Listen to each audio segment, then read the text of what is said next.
Olá pessoal! Hoje recapitularemos o filme A Grande Virada de 2010 e vamos para mais um resumo top!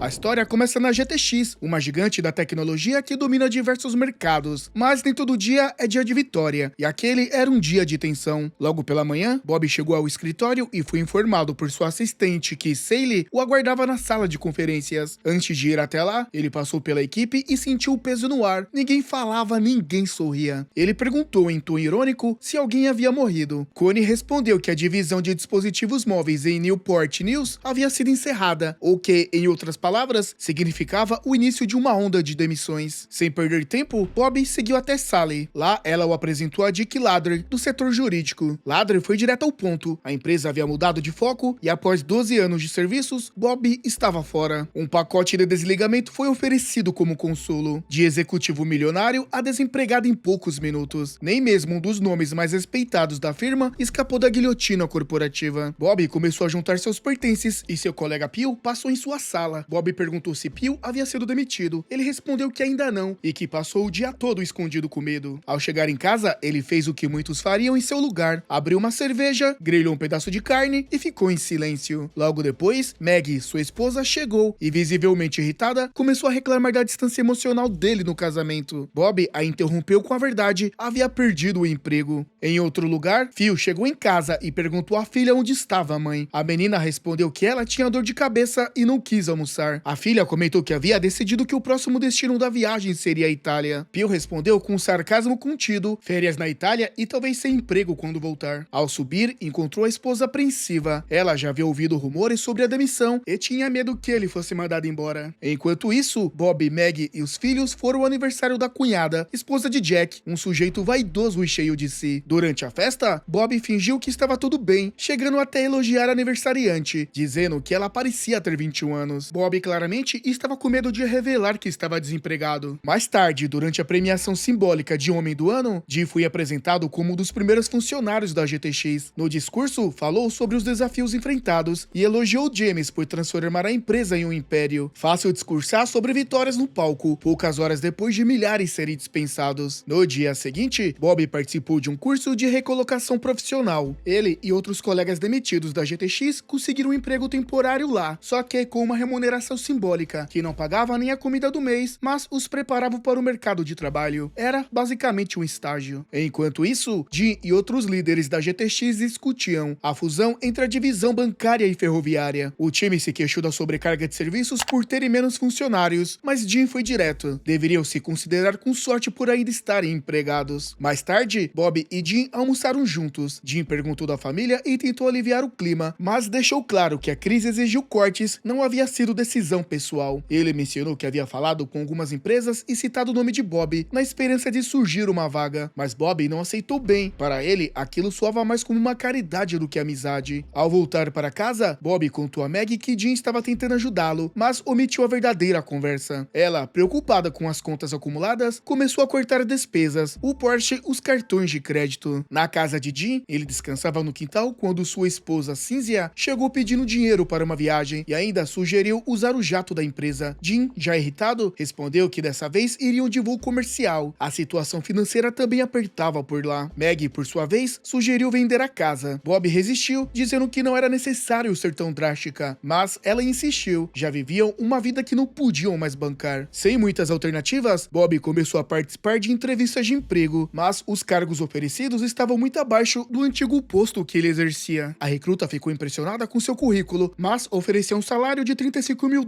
por ano e exigia a mudança para o Arkansas. Bob recusou a proposta da recrutadora e sugeriu algo mais próximo de sua antiga função, sem precisar sair da cidade. Mas a resposta foi direta: havia muitos candidatos igualmente qualificados. Bob perde a paciência e se exalta, afirmando ser extremamente qualificado para aquele cargo. A reação, fora de tom, fechou a porta de vez. Frustrado, ele tentou aliviar a tensão jogando golfe. Enquanto isso, descobrimos um caso de infidelidade de Jim. Ele tem um caso com a assistente da empresa, Sally. No dia de ação de graças, na casa de Jack, enquanto os homens falavam sobre negócios e Maggie organizava a ceia, o assunto do emprego veio à tona. Jack perguntou sobre a situação de Bob, que desviou. Logo depois, a pequena Carson fez uma oração inocente, agradeceu pela saúde da família e pediu a Deus um emprego para o pai. O silêncio tomou conta da casa. Bob ficou exposto diante de todos. Jack não perdeu tempo e ofereceu um emprego, mas Bob recusou. Nunca suportará o cunhado e preferia qualquer outra alternativa. Enquanto isso, na GTX, James e seus sócios analisavam os prejuízos e reconsideravam vender os setores ou fechar divisões inteiras. O cenário era crítico e os cortes continuavam sendo a única saída visível. Jim tentou convencer James a interromper as demissões. Em uma conversa reservada, foi direto. Sempre havia sido sincero, mas acreditava que estavam cometendo um erro. James, no entanto, não deu ouvidos. Naquela noite, Bob e Meg discutiram as finanças. Ela sugeriu reduzir o preço da casa para $850 mil,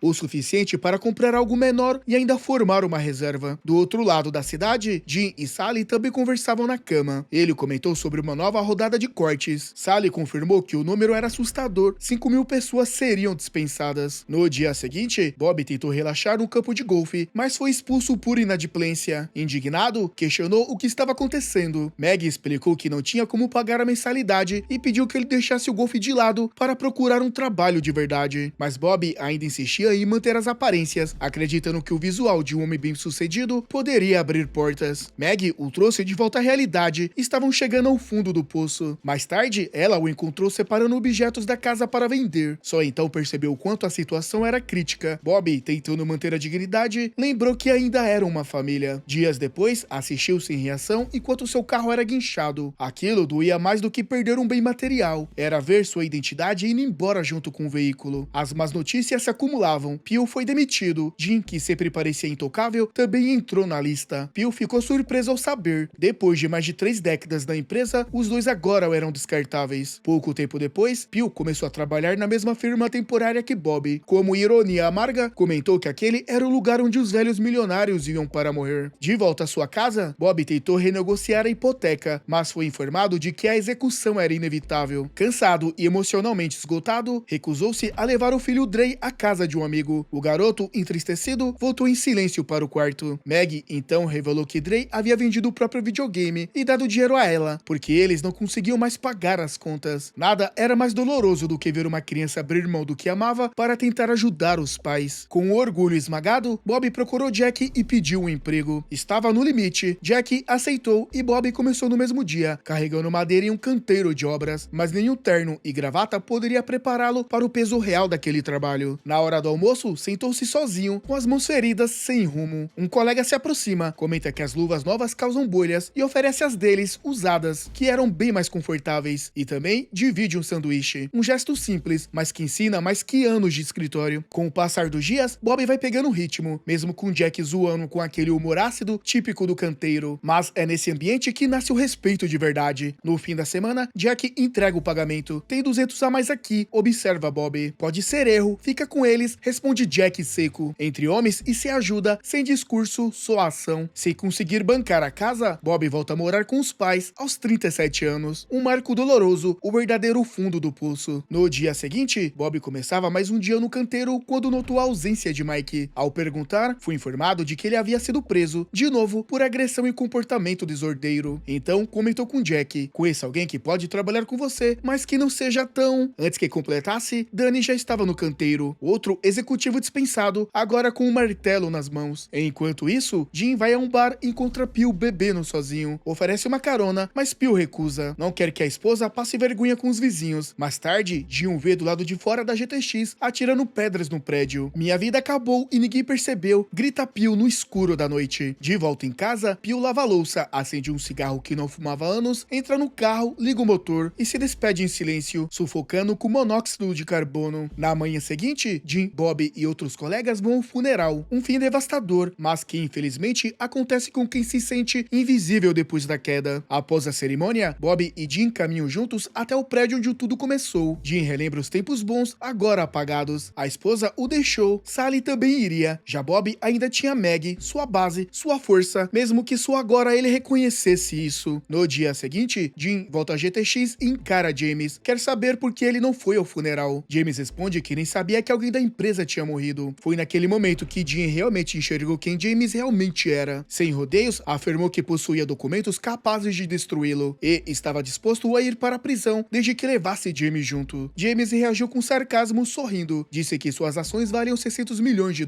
Jim manteve a frieza e respondeu: parabéns, mas e quanto vale as suas como pessoa? Mesmo assim, optou por uma última cartada, propôs um acordo. Em troca de alguns milhões, permitiria que Jamie seguisse em frente, sujo, mas intocado. Mais tarde, Bob recebe uma ligação de Jim. Ele estava abrindo sua própria empresa e quer Bob no time. Um cargo vitalício, sem risco de ser demitido de novo. Bob conta a novidade para Jack, mas confessa que, de certa forma, estava começando a gostar daquele novo trabalho. Jack nem pensa duas vezes. Aceita esse emprego, você é péssimo nisso aqui. Você nasceu para vendas. Te vejo na pista de boliche na quarta e chega de drama de despedida. No novo escritório, Jim está sozinho quando Sally aparece para parabenizá-lo. Ela sugere um almoço, mas Jim recusa, quer seguir em frente, e o primeiro passo é tentar reconstruir sua família. Cortar os laços do passado faz parte disso. No fim, Bob entra no novo escritório, cumprimenta os colegas e começa a dar ordens. Agora está pronto para recomeçar. De volta ao mundo corporativo, mas com outra cabeça, com mais respeito pelo trabalho e principalmente pelas pessoas. Não é mais o executivo arrogante de antes. A queda ensinou, a dor moldou. Porque quando você já esteve no fundo do poço, não há muito que possam te tirar, a não ser a chance de recomeçar. E quem diria, até o Batman pode aprender a ser humilde.